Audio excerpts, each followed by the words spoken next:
अनेक गावात भीषण पाणटंचाई निर्माण झाली आहे। आता मी नांदेडच्या भोकर तालुक्यातील पोमनाळा गावात आहे। आपण बघतोय या गावात जे आहे ते फक्त एक आड आहे आणि गेल्या काही दिवसापासून पाणटंचाईचा सामना या गावकऱ्यांना करावा लागतोय। मोठ्या संख्येने महिला पुरुष जे आहे ते या आडावरून पाणी भरून घेण्यासाठी गर्दी करताना पाहायला मिळतात आणि आडाच्या माध्यमातून जे आहे ते या गावकऱ्यांना पाणी पुरवठा होतोय। आपण बघतोय या आडात सुद्धा आता पाणी नाही, त्यामुळे जे आहे ते पोऱ्यात कुठून येणार असा सुद्धा प्रश्न आहे आणि जणू काही या पौऱ्यांची या ठिकाणी स्पर्धा लागली असं चित्र या आडात पाहायला मिळतं। आपण आडात जरी बघितलं अगदी गटाराचं स्वरूप या आडाला आलंय आणि फार थोडंसं पाणी जे आहे ते या ठिकाणी पाहायला मिळतं आणि रात्रभर थांबल्यानंतर थोडंसं पाणी या आडात जमा होतं आणि नंतर सकाळी जे आहे ते सगळे गावकरी एकत्र येतात आणि यातूनच जे आहे ते हे पाणी काढून घेतलं जातं आणि ते पाणी काढल्यानंतर चाळून पिण्यासाठी वापरलं जातं। अशा पद्धतीने जे आहे ते या गावकऱ्यांना पिण्याच्या पाण्यासाठी मोठा संघर्ष करावा लागतो। अनेक महिला पुरुष सुद्धा या आडावर काठीला उभा असून पाणी संतान आपल्याला पाहायला मिळतात। गेल्या अनेक वर्षापासून जे आहे ते या गावकऱ्यांना पाण्याची व्यवस्था नाही। गावकऱ्यांनी जे ते अनेक उपोषणं केली, आंदोलनं केली, मात्र असं असलं तरी प्रशासन मात्र दखल घ्यायचं नाव घेत नाही। त्यामुळे जे ते गावकऱ्यांना वन भटकण्याची वेळ आपल्याकडे येताना पाहायला मिळते। आपल्यासोबत स्थानिक महिला आहेत, त्यांच्याशी आपण संवाद साधणार आहोत। मावशी, काय नाव आहे? किती दिवसापासून गावात पाणटंचाई आहे? आता आम्हाला 40-50 वर्ष झालं पाणी नाही गावाला, तर आम्ही कोरूनच भरता। पाण्याचा त्रास आहे आम्हाला, कशाचा त्रास नाही। मग पाणी पाहिजे आम्हाला, पाण्याचाच जरा त्रास आहे। सगळे महिल्यापासून पाणी नाही। महिला मंडळ तिकडं महारोड्यात नाही, वडरवाड्यात नाही, मराठीत नाही, तिकडं वरती अटाळीला नाही, कोणालाच पाणी नाही। इतकं त्रास आहे बघा या गावाला। आडातलं पाणी किती घाण आहे आता ते घाण आहे ते पाणी तसंच, आता मजबुरीला तसंच आंघोळी बिंगोळी करता, भांडे बर्तन घासता, तर दुरून जाऊन पाणी आणता, मस्कुऱ्याच्या हिरीहून पाणी आणता पियाला। लेकर बाळ हेच पाणी पितात का? हेच पाणी वापरता, हेच आहे। कसं पितात? गावाला चाळून पिता। गावाला आड एकच आहे, ते सुतार टळीला आहे तर त्याला तर पाणीच नाही, कोरडच आहे। तर काय करावं, मजबुरीला पियाला राहायला कोणाला भांडाव? सरकारला भांडाव, तर सरकार पाणी देतो म्हणलंय निवडून येताना। म्हणले बाईनं आलती तर इथं मॅडम आलती तर पाणी देतो तुमच्या गावाला म्हणले, आमदार मॅडम। हा, मग त्यानं पाणी द्यावं आता आम्हाला। 50 वर्षापासून देतोच म्हणण्यावर आता कोणी पाणी करणं झालेत गावाला। मावशी, आता तुम्ही आडातून पाणी सांगताय, वय झाले, धोकादायक आहे, कोणी पडते काय होते का? बकळ मरून चाललेत की सर, बकळ मरून चाललेत। वर्षानं एक मरून चाललं हिरीत पडून। हा, गेल्या वर्षी एक बाई मरून गेली, आंदा एक मरून गेली हिरीत पडून। हा, मचकुऱ्याच्या हिरीत पडून बाई एक दिमाग घसरून गेलाय, बकळ घसरून पडालेत, मरालेत। वर्षानं एक मरून चालली। हा, दिवसभर आता पाणीच भराले आहे, काम नाही, धंदा नाही, कसा पोट भराव, कसं जगाव, कसं जगाव आता? म्हणजे सकाळी उठलं की पाणी भरायचं संध्याकाळपर्यंत? हा, आता लेकरा बाळायला तर पाणी नेऊनच द्यावं लागते। आता आम्हाला पाण्याशिवाय तर पर्यायच नाही आता। किती वर्षापासून सुरू आहे गावात? बक्कळ 50 वर्षापासून असाच आहे। गिलासानं पाणी भरल्या, गिलासानं पियाल्या, गिलासानं हेंग जगाल्या कसं बी। आता आमची पिढी गेली, आता लेकराला तरी पाणी पाहिजे म्हणून असं खरडून भराल्या आता हेंग। म्हणजे उन्हाळा आलं की पाणी भरायचं काम सुरू झालं? उन्हाळा आलं की 4 महिने आम्हाला येच आहे। दुसरा मावशी आपल्यासोबत आहे। बाकी मावशी, काय शेतीचे काम आहे? इकडे बघा, शेतीचे काम काहीच करणं होईना आलेत पाणी भरण्यानं आता। शेतीचे काम नाही करत को करावं, पाणी भरावं की काम करावं आता? शेतीचे काम तशीच हातात, पाणीच खरडायला लागलंय आम्हाला। अवघड झालं तुमच्या गावात? अवघड झालंय, लय अवघड झालंय आमच्या गावाला। रासळ पाणी भरलं तर मग खरडेल तर गटलं तर याच होय आता इथं।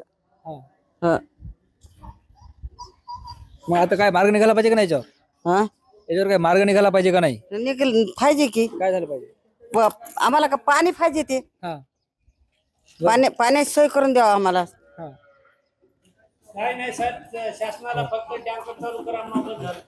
आपल्यासोबत स्थानिक नागरिक ज्यांनी या गावाला पाणी मिळावं यासाठी उपोषण केलं होतं, आंदोलन केलं होतं, काय सांगाल? काय परिस्थिती आहे गावात नेमकी? आमच्या गावात जवळजवळ 20 ते 25 वर्षापासूनचा दुष्काळ आहे। स्थानिक लेवलचे आमदार खासदार येतात, निवडून जातात, आम्हाला आश्वासनं देतात, फक्त यावर्षी पाणी करूच म्हणतात। आजपर्यंतच्या याच्यामध्ये आमच्या इथं कुठलीच पाण्याची सेवा झालेली नाही, सुविधा उपलब्ध करून दिलेली नाही। त्या अनुषंगाने मी मागं 1-2 महिन्याखाली तहसीलदार साहेब, BDO साहेब यांना एक निवेदन दिलं होतं आणि आमरण उपोषण सुद्धा मी तहसील समोर केलेलं होतं। तर त्यांनी आम्हाला फक्त आश्वासन दिले की बा तुम्हाला अधिग्रहण करू, तुम्हाला पाण्याविषयी आम्ही सगळी सुविधा करू म्हणून लेखी पत्रामध्ये दिलेले आहे. तरी फक्त एक बोर अधिग्रहण केलेलं आहे. तर ते आज एका गलीला 15 दिवसाला पाणी येत आहे.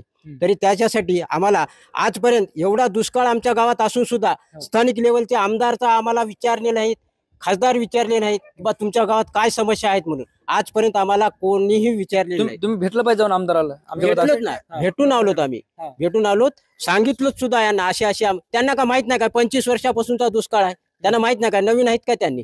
आजपर्यंत आमचे मतं घेतात, निघून जातात. आजपर्यंत आमचा कोणताच विकास केलेला नाही. फक्त आम्हाला पाणी याच्यासाठी आम्ही स्वतः आमरण उपोषण केलेलं आहे.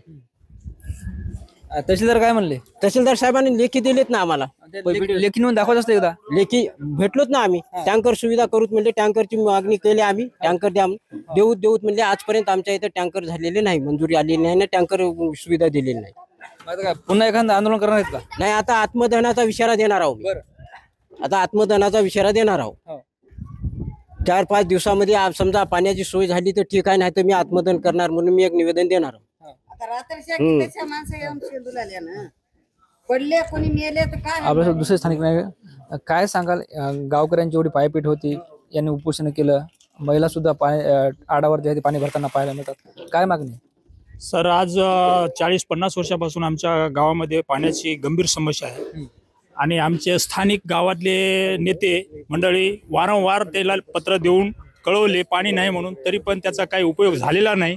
फक्त केवळ आणि केवळ कोरडे आश्वासनं देऊन वेळ काढून चालढकलपणा करतायत अधिकारी लोक आणि आम्हाला पाण्यातून समस्या मुक्त करत नाहीत. आणि विहिरेला आडाला पाणी असं दूषित आहे, त्या दूषित पाण्यामुळं गावातील नागरिकांना कॉलराची समस्या निर्माण होत आहे आणि लहान लेकरं मजूरदार हे काम करायचे सोडून केवळ पाण्यासाठी दिवसा पाणी भरत आहेत. दिवसा पुरत नसेल तर रात्रच्या 2 वाजता येऊन भरत आहेत. आमच्या गंभीर समस्या आहेत. तरी शासनाला एवढं सांगणं आहे की त्यांनी आमचं पाण्याची समस्या पूर्ण समस्या सोडवायला पाहिजे. काय गावकरी म्हणून पुढची भूमिका काय असणार आहे? सर, आज आमच्या गावामध्ये पाण्याची 40 ते 50 वर्षापासून खूप गंभीर समस्या आहे. आणि त्याच्यामध्ये कसं होते बघा, पाणी म्हणजे असं परमनंट पाणी कुठूनच शासनाने नियोजन केलेलं नाही आहे. आमच्या गावाला कोणतं अधिग्रहण जरी दिलं, हे ग्रामसेवक वगैरे किंवा सरपंच या नात्याने आढावा बैठक म्हणून जे मार्चमध्ये 1 मार्च किंवा मग जानेवारीपासून जिथं दुष्काळ नियोजन असते त्याच्यामध्ये कुठलंच ग्रामसेवकाचं किंवा यांचं नियोजन नसते. ग्रामसेवका कधीच गावामध्ये येत नाहीत. पाण्याचं किंवा जलजीवन मिशनचं काम झालं ते गावात? साहेब, सगळं जलजीवन मिशनचं काम बोगस आहे, कागदोपत्री काम आहे. याच्यावर कॉन्क्रीटचं हे आलेलं आहे, अजून टाकलेलं नाही आहे. आम्ही दगड उचलून टाकले स्वतः. टाकी कुठे जलजीवन मिशनची? जलजीवन मिशनची साहेब, आता गावाची लोकसंख्या त्याच्या जर प्रमाणात बघितलं तर टाकीचं पर घराच्या प्रमाण लिटर खूप कमी आहे. त्याला नियोजित करून जास्त पुरवठा साठा दिला पाहिजे होता. जलजीवन मिशनचं पाणी पाहिलं का ना तुम्ही? नाही, जलजीवनचं पाहिलं नाही. फक्त हे पाणी पुरवठ्याचं पाणी आहे. जलजीवन मिशनच्या पाईपलाईन मधून सोडायला लागलेत, ते बी 15 दिवसाला एकदा पाणी येते. फक्त पाणी येते असं येते की फक्त पाणी लिमिटेड पाणी येते. समजा दर 15 दिवसाला 500 लिटर ते 700 लिटर पाणी येते. ज्ञानेश्वर लोंढे, TV9 मराठी, भोकर, नांदेड.